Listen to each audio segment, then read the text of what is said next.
content to run 1-2 like this until such times as things change.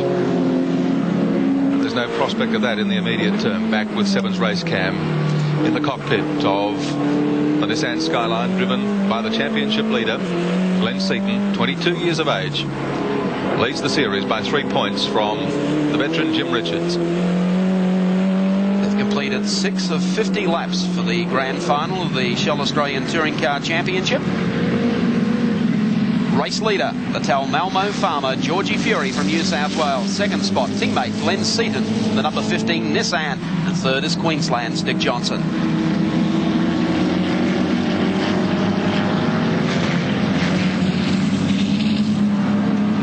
Back in the pack, Commodores having their own scrap, of course, but they'll need to get themselves sorted out if they're going to make up the ground now on these leading pair. It's started to settle down a bit now with 6-7 laps gone, but it was so hectic in the early part of the race. The build-up, of course, here at Oran Park had been absolutely tremendous. The tension was a tangible thing as they went through the first corner. And look at the Shell Ultra replay and keep your eyes on the Ford Sierra Turbo of Greg Hansford. Round and round and round he goes. Copped the short back and sides from a couple of them, including Peter McLeod. Look at his front left wheel. And John Bow in the third of the Nissans also copped it in that melee there, and is running around still with the back of his car stove in. Georgie Fury continues to lead.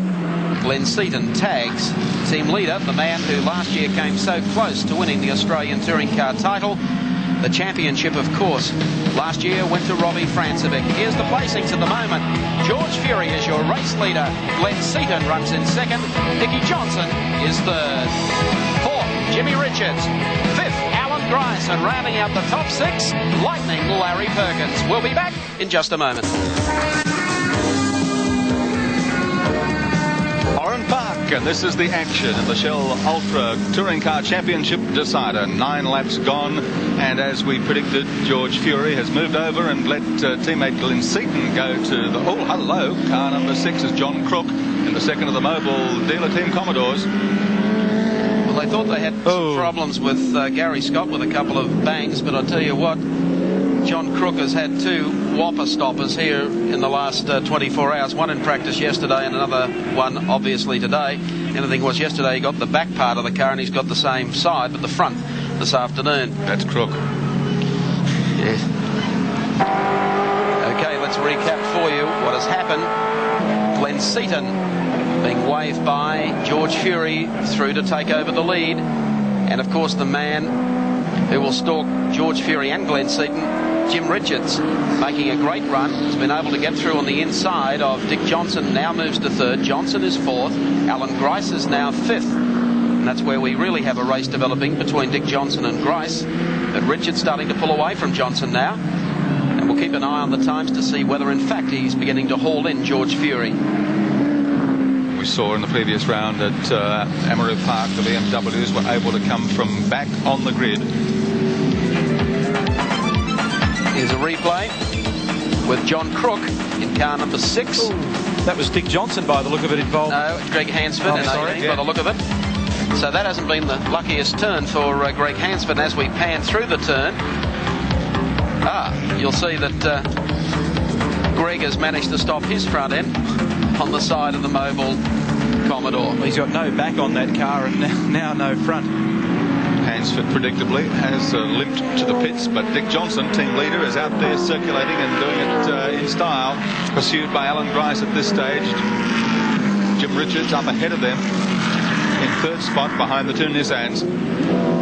So we've got one hell of a race developing here. John Bow to the pits, car number 60, so his rear end problems with the Nissan Skyline seemingly terminal. You asked before, Gary, about the potential gap between Seaton and Richards and whether or not it was opening or closing. It's stretching at the moment. It was 4.8, it's now 5.6 seconds. So Glenn seems to have Jim's measure early in the race, but there's a long way to go. There's Bow. Looks pretty second hand. Not too much damage really, if they can just pry that loose, which they've done in short order. And they'll have him out there and up and running again pretty quickly, I would say. He may have even come in involuntarily. He might have got a black flag because of the amount of debris on the back of the car. I think in the bottom up, I think they're going to call it quits. So, bad luck for John Bowe in his first outing for Nissan. Of course, he'll be running the remainder of the season with them through the long distance races, Bathurst. But back to the action. And Alan Grice pursues Dick Johnson relentlessly. Larry Perkins in behind them, coming down to the bottom of the main straight once more. Well, the first chink in the armour, I suspect, for Nissan team in this afternoon's grand final. Then again, things haven't been going too well for the BMW squad because Tony Longhurst started on the front row. And by our calculations, he's running now in 11th spot. It hasn't been sighted since the first lap. So Grice sits on the tail of Dick Johnson. Larry Perkins follows. Order still: Glenn Seaton, George Fury and Jim Richards.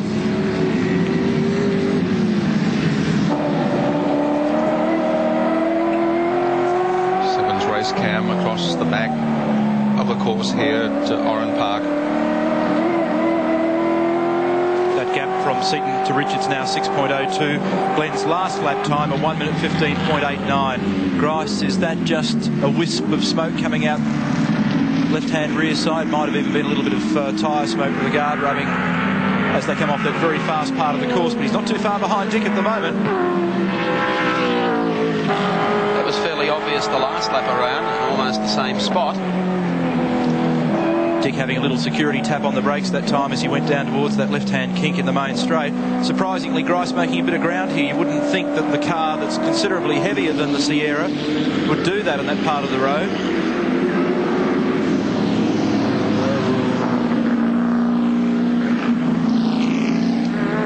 So the race within the race continues. Series leader Glenn Seaton at the front of the pack. Teammate George running rear gunner for him. Jim Richards alone in third and with no backup. And there's the smoke again pouring off the rear of Alan Grice's Bob Jane T-Mart's Commodore. It looks a bit excessive, doesn't it? It does.